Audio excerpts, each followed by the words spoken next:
मेरा ऐसा मानना है, जैसे भगवान की भक्ति भी करता हूँ, लेकिन भगवान की भक्ति पहले करने से पहले माता पिता की भक्ति करना चाहता हूँ।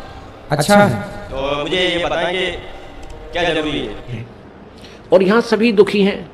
अब जैसे माता पिता जो बूढ़े हो जाते हैं, असहाय हो जाते हैं, अब उनकी सेवा करना आपका परम कर्तव्य बना है। आपकी ड्यूटी है बुढ़ापे में इनकी सेवा करना, इनको प्यार दे।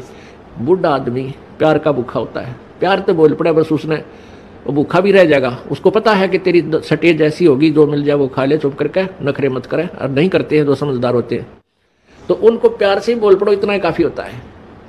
कोई वस्तु की चाह करते हैं तो तुरंत हाँ अवश्य करेंगे, माता पिताजी अभी करते हैं, चाहे 2 दिन लेट भी हो जाए, पर बोला राजी, इतने में खुश हो जाया करें।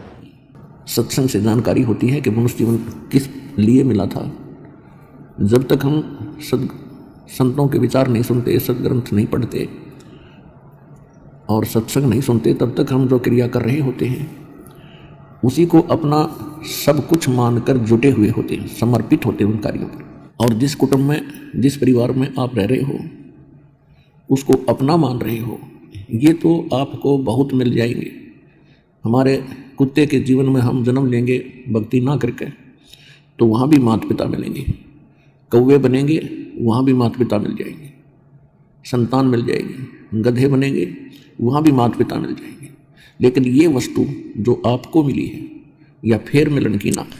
नमस्कार, आध्यात्मिक ज्ञान चर्चा में आपका स्वागत है। आज अनिरुद्ध आचार्य जी महाराज जी की सभा में पूछा है कि भगवान की भक्ति करता हूँ, उसके पहले मैं माता पिता की भक्ति करना चाहता हूँ, क्या ज़रूरी है, माता पिता या भगवान? इस टॉपिक को हल करने के लिए हमारी आध्यात्मिक डिबेट चैनल ने 2 संतों को चुना है, अनिरुद्ध आचार्य जी महाराज जी व संत रामपाल जी महाराज।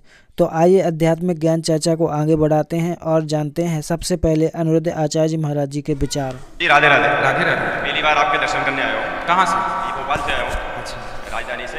मेरा ऐसा मानना है, जैसे भगवान की भक्ति भी करता हूँ, लेकिन भगवान की भक्ति पहले करने से पहले माता पिता की भक्ति करना चाहता हूँ। अच्छा, तो मुझे ये बताएं कि क्या जरूरी है। माता पिता की भक्ति ही भगवान की भक्ति है। माता पिता की सेवा ही भगवान की सेवा है, अलग से कुछ करने की जरूरत नहीं है। भगवान में श्रद्धा बनाए रखो बस, ठीक है। अभी आपने सुने श्री अनिरुद्ध आचार्य जी महाराज जी के विचार। इन्होंने कहा है माता पिता की भक्ति करो, वही भगवान की भक्ति है, अलग से कुछ करने की ज़रूरत नहीं है।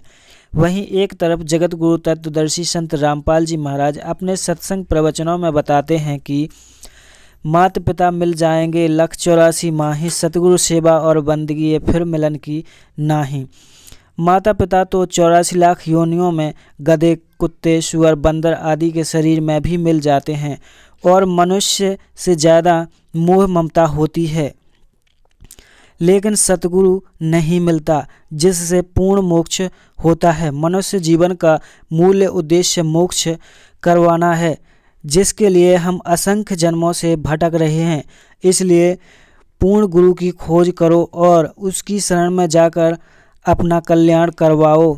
आपकी जानकारी के लिए बता दें कि हमारा और हमारे जगत गुरु तत्वदर्शी संत रामपाल जी महाराज का कहने का मतलब यह नहीं है कि माता पिता को छोड़ दो या उनकी सेवा देखभाल ना करो।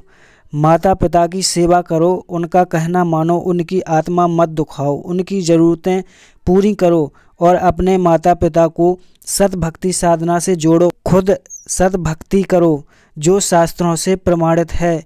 आइए अब जानते हैं जगत गुरु तत्वदर्शी संत रामपाल जी महाराज के आध्यात्मिक विचार।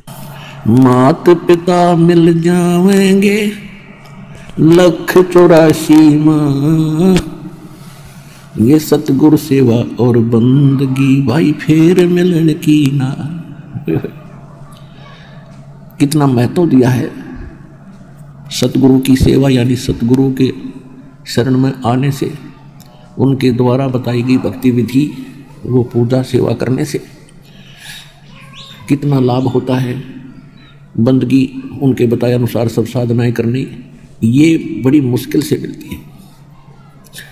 और जिस कुटुंब में, जिस परिवार में आप रह रहे हो, उसको अपना मान रहे हो, ये तो आपको बहुत मिल जाएंगे। हमारे कुत्ते के जीवन में हम जन्म लेंगे भक्ति ना करके, तो वहाँ भी माता पिता मिलेंगे।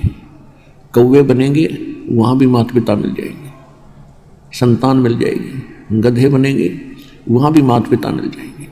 लेकिन ये वस्तु जो आपको मिली है या फिर मिलन की ना, माता पिता मिल जाएंगे 184 माँ, ये सतगुरु सेवा और बंदगी भाई फिर मिलन की ना। सत्संग से जानकारी होती है कि मनुष्य जीवन किस लिए मिला था। जब तक हम संतों के विचार नहीं सुनते, सदग्रंथ नहीं पढ़ते और सत्संग नहीं सुनते, तब तक हम जो क्रिया कर रहे होते हैं उसी को अपना सब कुछ मानकर जुटे हुए होते हैं, समर्पित होते हैं उन कार्यों पर। और जिस दिन हम सत्संग सुनते हैं, परमात्मा का विधान हम जानते हैं, फिर हमें लगता है कि केवल यही कार्य अंतिम नहीं था। यही जो क्रियाएं हम कर रहे थे, संतानोत्पत्ति, उनकी परवरिश, विवाह शादी कर देना, फिर मर जाना, ये तो पशु पक्षी भी करते हैं। तो फिर मनुष्य जीवन में परमात्मा ने इतनी सुविधा दी है, इतनी बुद्धि अकल दी है, जुबान दी है, आपको अपने दुख दर्द को बता सकते हो, परमात्मा का गुणगान भी कर सकते हो इस जीवा से। और इसका सदुपयोग ना करके हम दुरुपयोग करते हैं तो उसका कितना भयंकर परिणाम हमें मिलता है। तो ये सत्संग से जानकारी होती है। राम नाम रटते रहो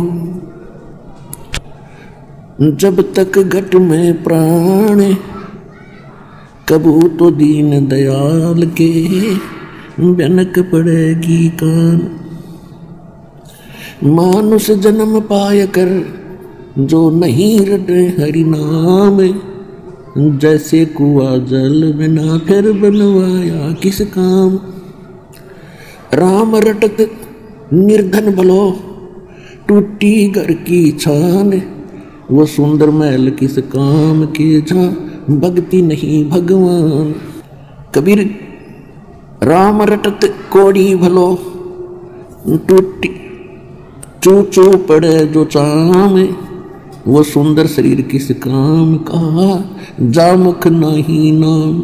कबीर जिव्या तो वाए भली जो रटे हरि नाम। तो परमात्मा कहते हैं इस जीव का यदि आपने सदुपयोग करना है तो परमात्मा के गुणगान करें, परमात्मा की भक्ति करें, अन्यथा इस चाम की मुख में कभी आवश्यकता नहीं है। अब इससे आपको सहज में समझ आ जाना चाहिए कि इस मनुष्य जीवन की जीवा का कितना महत्व है, और ये यदि हम इसका सदुपयोग नहीं करते हैं तो परमात्मा कितने दुखी होंगे आपसे। आदरणीय गरीबदास साहिब जी को भगवान मिले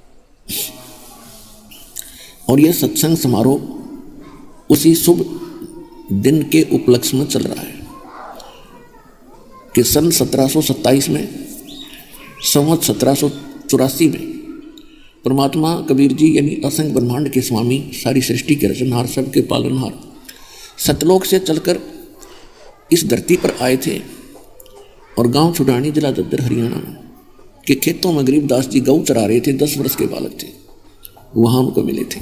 उनको सचखंड लेकर गए थे जहाँ परमात्मा रहता है और मोक्ष प्राप्त सभी आत्माएं वहाँ रहती हैं।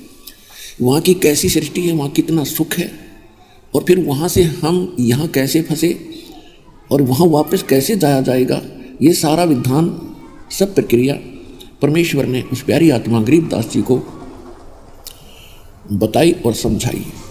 तो उस पुण्यात्मा ने, उस महान आत्मा ने फिर यहाँ आकर के हम सभी के लिए एक अनमोल आँखों देखा उस परमात्मा का हाल और सृष्टि का विवरण दिया है।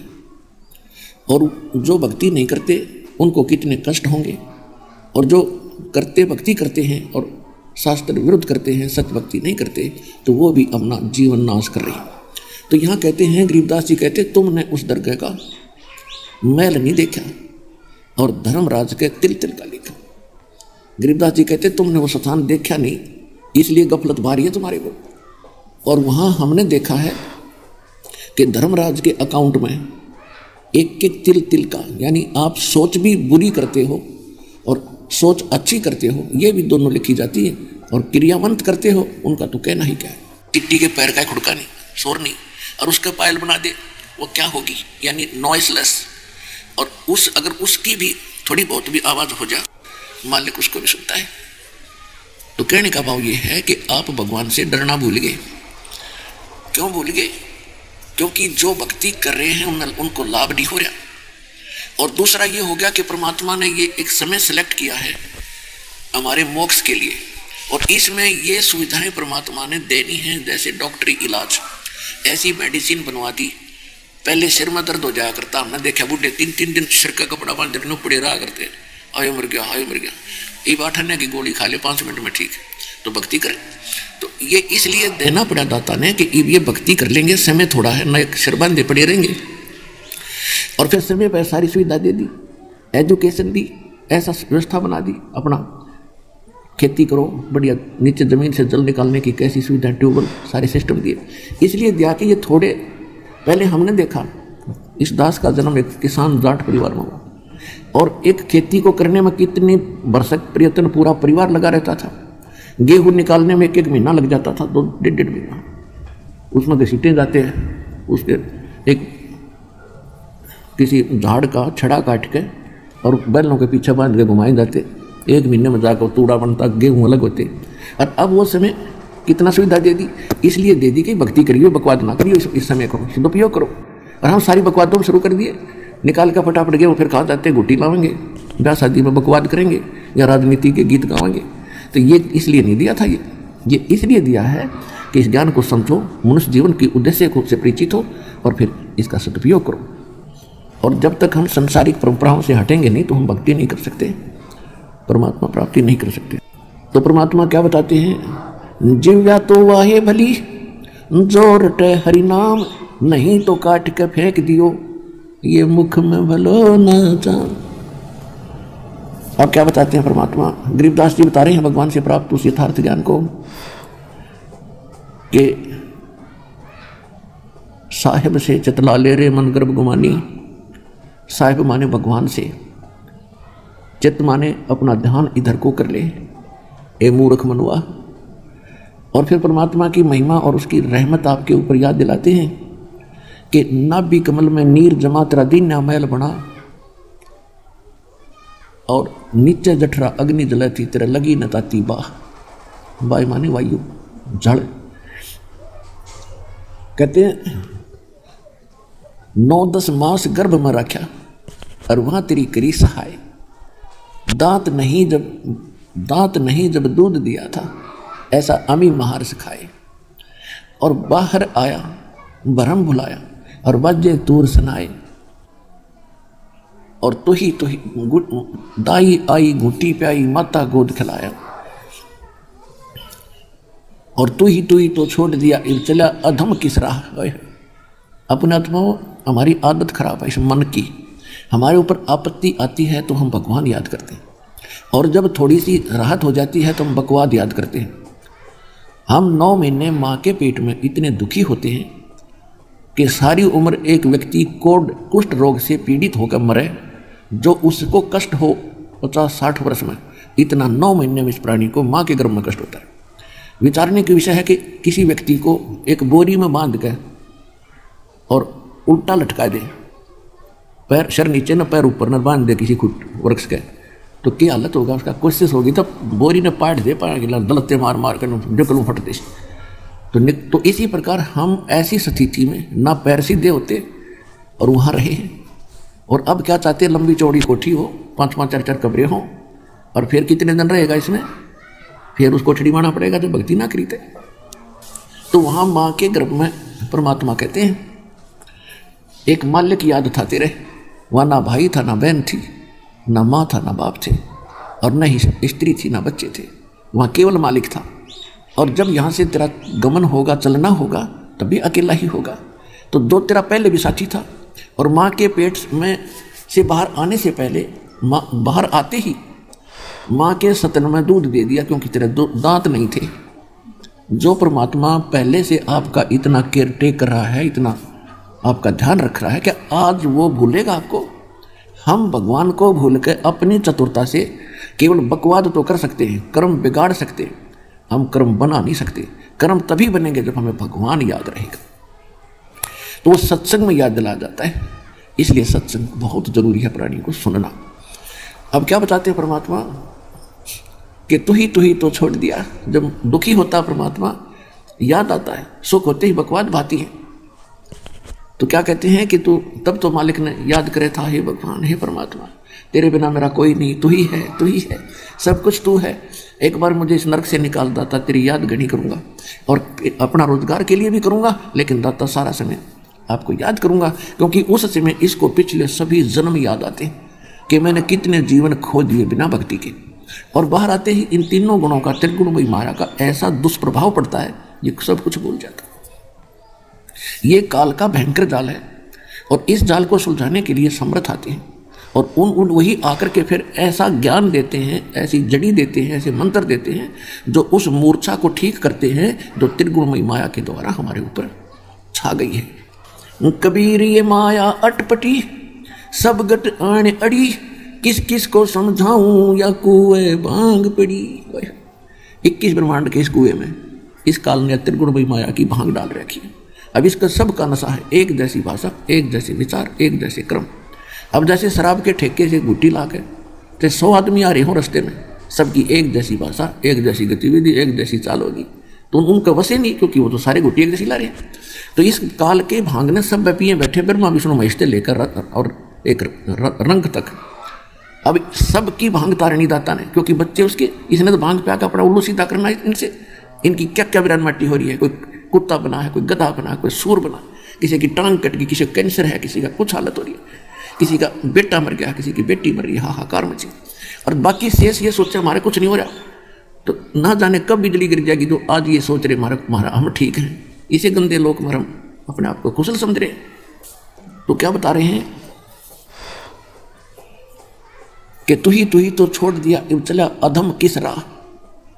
अब परमात्मा आके फिर इस भांग को उतारने के लिए एंटीबायोटिक देते हैं, ज्ञान सुनाते हैं, स्वयं आते हैं, क्योंकि परमात्मा के बिना हमारे को सत्य ज्ञान कोई दे नहीं सकता। क्योंकि जिस भगवान के लोक में हम रह रहे हैं, इसने तो हमें जानबूझ कर फंसा रखा है, सारा उल्टा ज्ञान सुनावे, सारी उल्टी कथा सुनाई और भगवान छुटा कर इन अन्य चाहे 4 ईंट किसी ने लगा रखी हैं ऐसे, वो भी भगवान, लेकिन कबीर भगवान नहीं हो सकता, इतनी उल्टा पाठ पढ़ा के। अब भगवान को भगवान सिद्ध करने के लिए दास को कितना प्रयत्न और कितना संघर्ष करना पड़ा है, लेकिन ये दया थी दाता की, जीव के बस का नहीं है, उसकी रजा और उसका वचन है और समय है, ये आपके ऊपर प्रेम है दाता। अब इस सु अवसर ने गवाइयो मत, ये कोई डूब बाट के गीत नहीं है और दास कोई मांगड़ियाँ खड़ियाँ नहीं था, 2 रोटी पहले ठीक मिले थी। इस ज्ञान को समझा है, परमात्मा की रजा हुई है।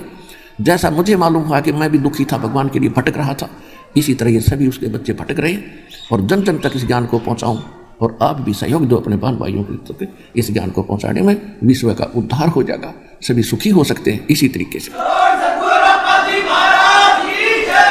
तो यहाँ परमात्मा हमें याद दिला रहे हैं, जैसे अपने निजी साथी को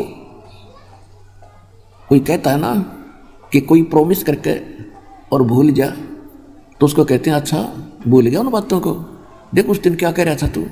तो परमात्मा हमें क्या याद दिलाते हैं कि उस समर्थ की रीझ छुपाई, अब कुल कुटुंब से राता, गर्भ के अंदर बचन भरे थे, कहाँ गई वो बाता। अब आके देख हमारे सामने कैसे रो रहे हैं भगवान, हमें समझाने के लिए, भांग उतारने के लिए, नशा उतारने के लिए। कहते हैं जब तू रो रहा था, नरक में सड़ रहा था, ऊपर जेर लिपटी थी तेरे मवा सारा पेट में, सांस नहीं था तेरा और दम घुट रहा था, तब तो तू कहता है भगवान तेरे बिन मेरा कोई नहीं, एक बार मुझे छोड़ दे, यहाँ से ठीक ठाक निकाल दो, मेरी बॉडी सुरक्षित रखियो, आपकी भक्ति करा करूँगा और कोई बकवाद नहीं करूँगा। अब मुझे पता लग गया है मैंने बहुत गलतियाँ की। फिर याद दिलाते हैं उसने रहम किया तेरे पे, तेरा सुरक्षित शरीर बाहर निकाल दिया और आज तो फिर बकवादों में लग गया, भगवान भूल गया और इस परिवार कुटुंब को अपना मान बैठा। कहते हैं उस समर्थ की रीझ माने प्रसन्न होकर तेरे पर जो रहम किया, उस समर्थ की रीझ छुपाई, अब तो कुल कुटुंब तेरा इसमें लीन हो गया और गर्भ के अंदर बचन भरे थे, अब कहाँ गई